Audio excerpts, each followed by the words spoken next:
சென்னையில் துணை முதலமைச்சர் உதயநிதி ஸ்டாலின் சற்று முன் செய்தியாளர்களை சந்தித்தார். அதனை பார்க்கலாம்.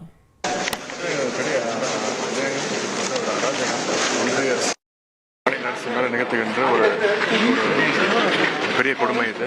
நம்ம கட்டியிருக்கக்கூடிய வரி பணத்திலேருந்து தான் நம்ம கேட்குறோம். மற்ற மாநிலங்களுக்கெல்லாம் கொடுக்குது, நம்ம மாநிலத்துக்கு கொடுக்க வேண்டியதும் பிரித்து அவங்க கொடுத்துருக்குறாங்க.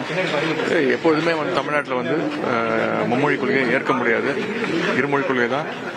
அது நம்ம முதலமைச்சர் அவர்களும் தெளிவாக சொல்லிட்டாங்க. நேற்று பள்ளிக்கல்வித்துறை அமைச்சர் அவர்களும் அந்த துறை அதிகாரிகளும் என்கிட்ட விளக்கியிருக்காங்க. முதலமைச்சரோட பேசி முடிவு பண்ணி அடுத்த கட்ட நடவடிக்கை எடுக்கப்படும். பார்ப்போம். அது முதலமைச்சர் பேசிட்டு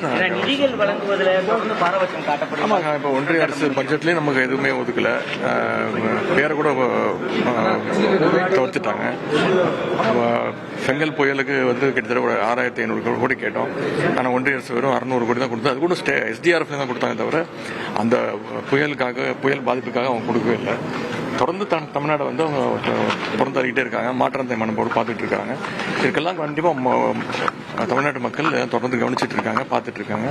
அவங்களுக்கு தரவே எந்த நேரத்தில் பதிலடி தரணுமோ கண்டிப்பாக நிச்சயமாக தருவாங்க.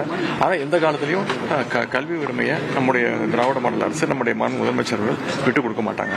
மாநில பட்டியலில் இருந்த கல்வி பொதுப்பட்டியலுக்கு மாற்றப்பட்டதுதான் ஒரு குற்றச்சாட்டா முன்னெச்சரிக்கை. கண்டிப்பாக பொதுப்பட்டியலாம் இருந்துச்சு. 77ல் மாத்திட்டு இருக்காங்க. இப்படி பண்ணிட்டு இப்போ ஒவ்வொரு உரிமையா படிக்கிறாங்க. இப்படிதான் நீட் தேர்வை கொண்டு வந்தாங்க. அடுத்து இதை பண்ணியிருக்காங்க. நிச்சயமா இது ஒரு